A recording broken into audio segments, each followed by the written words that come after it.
बिस्मिल्लाहिर्रहमानिर्रहीम। अस्सलाम वालेकुम नाज़रीन, आप यूट्यूब चैनल देख रहे हैं। मैं इमरान खान हूँ। जिसको घमसान की लड़ाई कहते हैं वो अब शुरू हो गई है।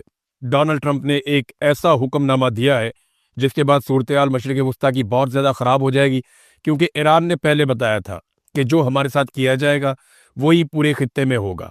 ईरान ने कहा था कि अगर हमारी एनर्जी की साइट्स को तबाह किया गया, या हमारी रिफाइनरीज को नुकसान पहुंचाया गया, या हमारी उन फैसिलिटीज़ को जिनके ज़रिए से हम तेल निकालते हैं और पहुंचाते हैं उनको तबाह किया गया, तो बाकी खित्ते का भी कुछ नहीं बचेगा। अब ये ईरान ने पहले कह दिया था। अब इस वक्त जो खबर आ रही है वो बड़ी खौफनाक है। डोनाल्ड ट्रंप का पहले अनाउंसमेंट मैं आपको पढ़ के सुना देता हूँ। ट्रंप ने कहा कि कुछ देर पहले मेरी हदायत पर अमेरिका की सेंट्रल कमांड ने मशरिक़ वस्ता की तारीखी ताकतवर तरीन बमबारी की कार्रवाइयों में से एक को अंजाम दिया है। यानी सादा बात यह है कि डोनाल्ड ट्रंप ने कहा कि मिडल ईस्ट की तारीख में कभी इतनी खौफनाक बमबारी नहीं हुई जितनी खौफनाक बमबारी अभी मेरे हुक्म पे अमरीकी फौज ने की है। ईरान का एक जजीरा जो है वो ताज कहलाता है, यानी ये बड़ा खास जजीरा है ईरान का। मैं इसके बारे में आपको थोड़ा सा बताता हूँ। जजीरा खर्क इसका नाम है, और ये आबनाए हुर्मुज़ से तकरीबन कोई 300 मील के फासले पर है। यानी अगर आप पर्शियन गल्फ देखें ना, तो जहाँ पे आबनाए हुर्मुज़ है उससे अगर आप पाकिस्तान के अपोजिट साइड पे जाएं, दूसरे ममालिक जहाँ पे सऊदी अरब है, यूएई है, ओमान है, ऊपर जाके कतर है, इस तरफ अगर आप जाएं तो आपको यहाँ पे ये जजीरा मिलता है। ये जजीरा खर्क अगर आप नक्शे के अंदर देखें तो ये आपको इस जगह पे दिखाई दे रहा है। ये 300 मील दूर है आबनाए हुर्मुज़ से, और ईरान की जो मेन लैंड है, जो ईरान की मेन सरजमीन है, वहां से ये लगभग समुद्री रास्ते से 25 किलोमीटर के फासले पर है। और ये जजीरा तो छोटा सा है, 20 मुरब्बा किलोमीटर इसका जो टोटल रकबा है, यानी इतना बड़ा जजीरा नहीं है, लेकिन ये ईरान के लिए बहुत इंपॉर्टेंट है। मुख्तलिफ आलमी रिपोर्टों के मुताबिक ईरान की ये वो फैसिलिटी है जहां से वो पूरी दुनिया को पेट्रोल भिजवाता है। जब भी वो पेट्रोल एक्सपोर्ट करते हैं, जहां भी जाता है उनके शिप यहां से जाते हैं, वो यहीं से फैसिलिटेट करते हैं। और कुछ अंदाजों के मुताबिक ईरान का 80 से 90% तक पेट्रोल, कुछ रिपोर्टें कहती हैं कि 80% और कुछ कहती हैं कि 90%, वो यहाँ से जाता है। तो ईरान की जो आमदन है उसका ज़्यादा इन्हिसार भी पेट्रोल के ऊपर है। और अगर यहाँ पे चोट लगाई है अमेरिका ने, तो वो रिस्क ले लिया है जिसके बाद एक बड़ी खौफनाक सूरत पैदा हो सकती है। ये अमेरिका के B-2 बॉम्बर्स हैं जो रवाना हुए थे। इनके 2 मिशन बताए गए थे, और डोनाल्ड ट्रंप ने जब अनाउंस किया तो डोनाल्ड ट्रंप ने बताया कि जनाब मैंने ये कर दिया है, लेकिन साथ ही उसने कहा कि मैंने ऑयल के इंफ्रास्ट्रक्चर को अभी तबाह नहीं किया, लेकिन जब रिपोर्ट आएगी तो पता चलेगा इन्होंने कितनी तबाही की है और किस नौइयत की तबाही की है। और इन्होंने ये भी कहा डोनाल्ड ट्रंप ने कि मेरे हथियार बड़े शानदार हैं, मेरी फौज बड़ी शानदार है, मैंने बहुत ज़्यादा फौज को सपोर्ट किया है, बहुत ज़्यादा फौज को मुनज़्ज़म किया है। ईरान के पास ऐसी कोई सलाहियत नहीं है जिससे वो हमसे बच सकें। अब ईरान को वो कह रहे हैं हम इतना तबाह करेंगे कि वो दुनिया को धमका नहीं सकेगा। खासतौर पर मशरिक़ वस्ता की बात करें, लेकिन डोनाल्ड ट्रंप ने अपने आप को गुज़िश्ता चंद दिनों में, ये मैं वैसे ही आपको बता रहा हूँ एक इन्फॉर्मेशन, कि डोनाल्ड ट्रंप ने अपने आप को इसराइल से थोड़ा सा अलग किया है गुज़िश्ता चंद दिनों में। पहले डोनाल्ड ट्रंप अपने हर स्टेटमेंट के अंदर इसराइल का तस्करा करता था, अपने हर स्टेटमेंट के अंदर नेतन्याहू की बात करता था, अपनी दोस्ती की बात करता था, अपने दोस्तों की बात करता था, इसराइल के साथ ताल्लुक की बात करता था, इसराइल की हिफाजत की बात करता था। लेकिन अब डोनाल्ड ट्रंप ये बात नहीं कर रहा, बल्कि एक इंटरव्यू में डोनाल्ड ट्रंप ने यहां तक कहा कि इसराइल एक अलग मुल्क है, उसकी अपनी एक अलग पॉलिसी है, और हम एक अलग मुल्क है, हमारी अपनी एक अलग पॉलिसी है। और ये कहने के पीछे जो डोनाल्ड ट्रंप की मजबूरी है वो ये है कि डोनाल्ड ट्रंप पे ये एलिगेशन लग गया अमेरिका में कि ये लड़ाई तो इसराइल की लड़ाई थी, अमेरिका ने इस लड़ाई को किस खुशी में लड़ा है, और अमेरिका अपने फौजियों की कुर्बानियां इस लड़ाई में किस खुशी में दे रहा है। अगर ईरान से खतरा था तो इसराइल को था, अमेरिका को तो नहीं था।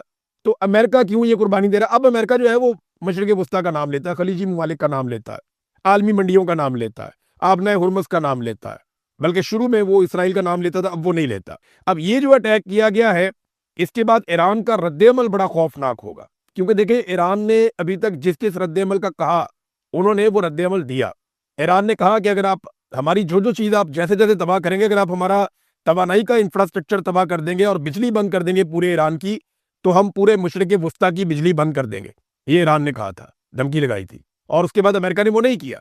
ईरान ने कहा कि अगर आप हम पे अटैक करेंगे तो हम आपके अमरीकी अड्डों पे अटैक करेंगे, उसने किया। ईरान ने कहा आप हमारे मालियाती इदारों पे अटैक करेंगे, हम आपके करेंगे, उसने वो किया। ईरान ने कहा कि अगर आप ये चीज़ें करेंगे तो हम आबनाए हुर्मुज़ को बंद कर देंगे, उसने बंद किया। ईरान ने कहा कि अगर आप ईरान के एटमी साइट्स के ऊपर या बाकी जो मिसाइल साइट्स हैं उनके ऊपर अटैक करेंगे और सिविलियंस को निशाना बनाएंगे, तो हम इसराइल की ईंट से ईंट बजाएंगे, और उसने ये करके दिखाया। आज के दिन में जो इसराइल से मनाजिर आए हैं वो इससे पहले नहीं आए। बड़ा ही खौफनाक अटैक किया ईरान ने। ये क्लस्टर बम थे, और उसके अलावा बैलिस्टिक बम थे। ईरान ने तिल अबीब, ऐसा लग रहा था कि हर तरफ बम गिर रहे हैं, जगह जगह आग लगी हुई थी, जगह जगह धमाके हो रहे थे। और अब जो इत्तलात आ रही हैं वो ये है कि वो जो बंकर्स बनाए हुए हैं इसराइल ने, वो भी इन मिसाइलों और बमों से उतने महफूज नहीं है जितने समझे जा रहे थे। और इसराइल के अंदर चंद अहम लोगों के मरने की इत्तलात भी आ रही हैं। अब ये सिचुएशन है, डोनाल्ड ट्रंप ने बड़ा खौफनाक अनाउंसमेंट किया है और बाकायदा वो उसके ऊपर एक पोस्ट करके दुनिया को बता भी दिया कि मैंने ये काम कर दिया। अब इसका रद्द-ए-अमल ईरान की जानिब से क्या आता है? अगर ये रद्द-ए-अमल उसी तरह आया जैसे ईरान ने कहा था, तो याद रखिएगा कि पेट्रोलियम मसनूआत की कीमतें बहुत ऊपर जाएंगी और पूरी दुनिया के लिए एक लंबे अरसे के लिए मुसीबत खड़ी हो जाएगी। और ये डोनाल्ड ट्रंप के शौक में हो जाएगी, जिन्हें पाकिस्तान अमन का नोबेल इनाम देना चाहता है।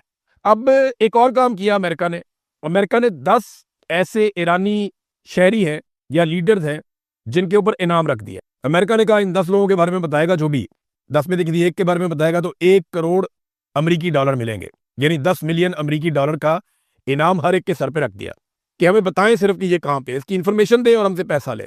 ये अमेरिकन से कहा। इसमें जो सबसे टॉप के ऊपर सबसे पहला नाम रखा गया वो आयतुल्लाह मुश्तबा खामनई का नाम रखा गया, जो नए सुप्रीम लीडर हैं ईरान के। अच्छा, इनके बारे में ना अमेरिका के वाइस प्रेसिडेंट ने यह कहा कि नए सुप्रीम लीडर जख्मी है और हम ये बात जानते हैं, जबकि ईरानी हुकाम ने यह बताया कि जी बिल्कुल वो जख्मी है, लेकिन वो अपने दफ्तरी काम कर रहे हैं और मामूली जख्मी है। और उनका एक बयान भी, आपने ऑडियो बयान भी उनका आ चुका है। तो नाज़रीन, पाकिस्तान में आ जाते हैं।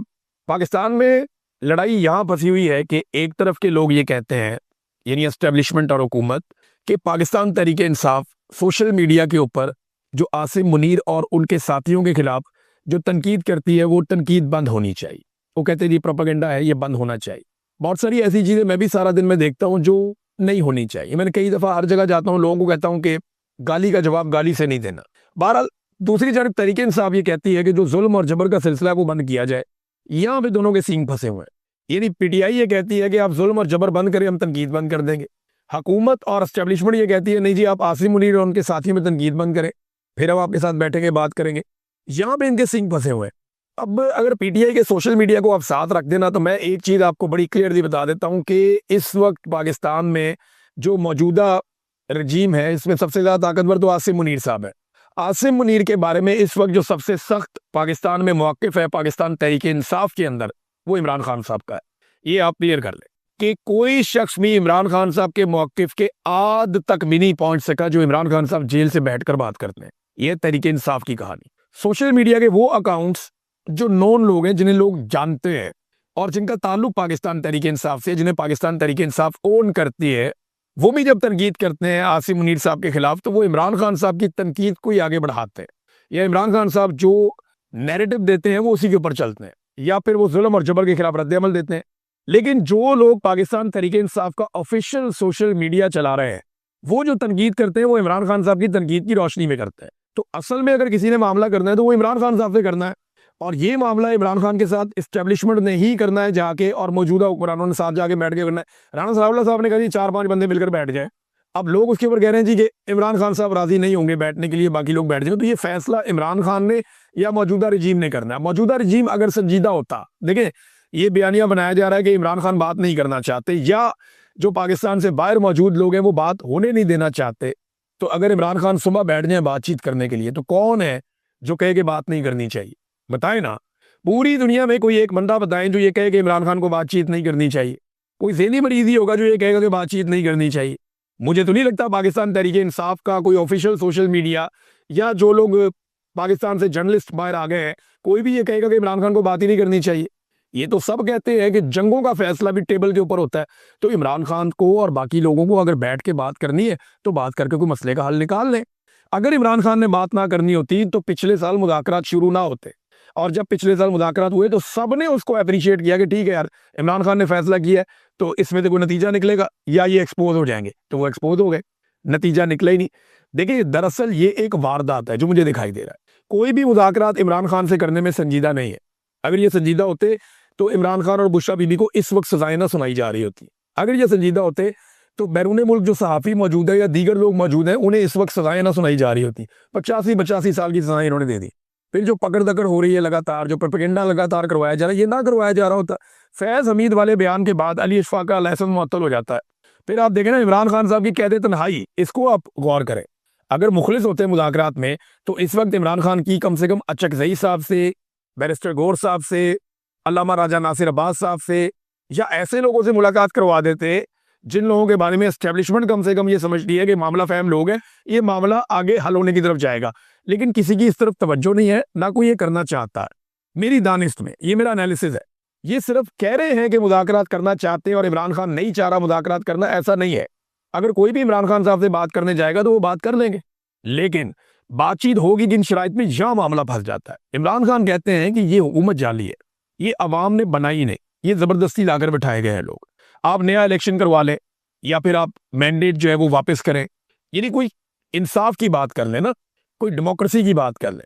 ये लोग कहते हैं नहीं खान साहब चुप करके बैठ जाए, कोई किसी किस्म की आपने सियासत नहीं करनी, कोई लड़ाई आपने नहीं करनी, आपके लिए हम रास्ते आसान कर देंगे, हुकूमत को इसकी मुद्दत पूरी करने दें।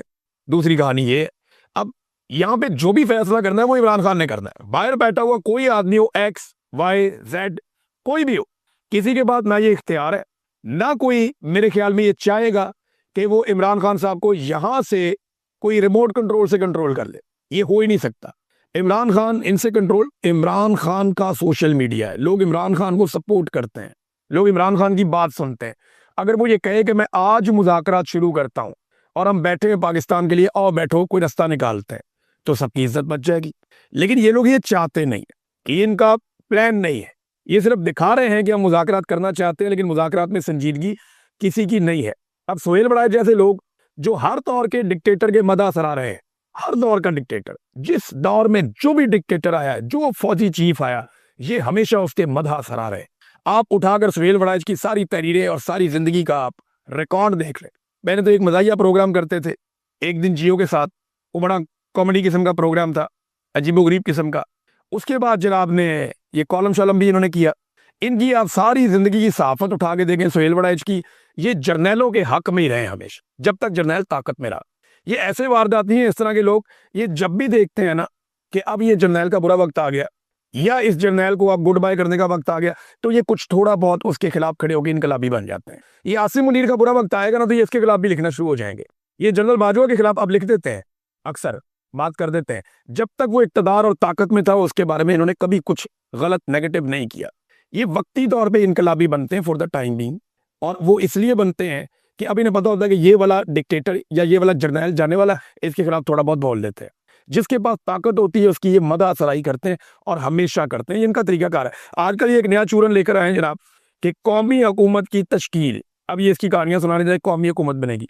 कौमी हुकूमत का मतलब है पीटीआई, पीपल पार्टी, नून लीग, सारों को इकट्ठा करके हुकूमत बना दो, और वहां पर कह रहे आईनी तरामीम होंगी और उसको लंबा कर दिया जाएगा, उसके अंदर बहुत सारी इस्लाहात होंगी। जब कौमी हुकूमत की तश्कील होती है ना, तो ये वड़ाइच साहब जैसे लोग, क्योंकि इनके तजिए अक्सर गलत ही होते हैं, इन्होंने तजिया दिया, या तो इन्हें फौज कोई खबर दे देना अंदर से, या बता दे कि जनाब ये वाली खबर है और ये हम करने लगे हैं, तो वो खबर इनकी ठीक हो जाती है। अदरवाइज तजिए सारे इनके गलत ही होते हैं। ये तो इमरान खान को इलेक्शन बुरी तरह हरवा रहे थे 2024 के इंतखाबात में। ये तो कह रहे थे बचेगा कोई नहीं, ये हो जाएगा, वो हो जाएगा, जमीन आसमान के गलाबे में लाए। इनकी आज तक कोई खबर इस तरह की दुरुस्त नहीं हुई जहाँ पे अवाम के हवाले से इन्होंने कोई दावा किया हो। तो अब जनाब ये कह रहे हैं कौमी हुकूमत। कौमी हुकूमत तब होती है जब सारी पॉलिटिकल पार्टीज फंस जाएं और किसी के पास भी मकबूलियत ना हो, तो मिलके वो कहते हैं चलो बनाओ एक कौमी हुकूमत, मुल्क को आगे बढ़ाते हैं। मुल्क फंस गया। वैसे मुल्क जितना फंस गया है ना, एस्टेब्लिशमेंट का ये सोचना कि कौमी हुकूमत बनाई जाए कोई गलत सोच नहीं होगी, क्योंकि वो भी फंस गया है। लेकिन इस वक्त मुल्क में एक इंतहाई मकबूल सियासी रहनुमा मौजूद है जिसका नाम इमरान खान है। उसका आपने क्या करना है भाई? उसके बाद मुल्क में उसके बदतरीन मुखालिफिन कह रहे हैं कि 90% मकबूलियत है, और मैं कहता हूँ 70-75% है। चलो ठीक है, लेकिन 2/3 मकबूलियत तो उसके पास है ना कम से कम।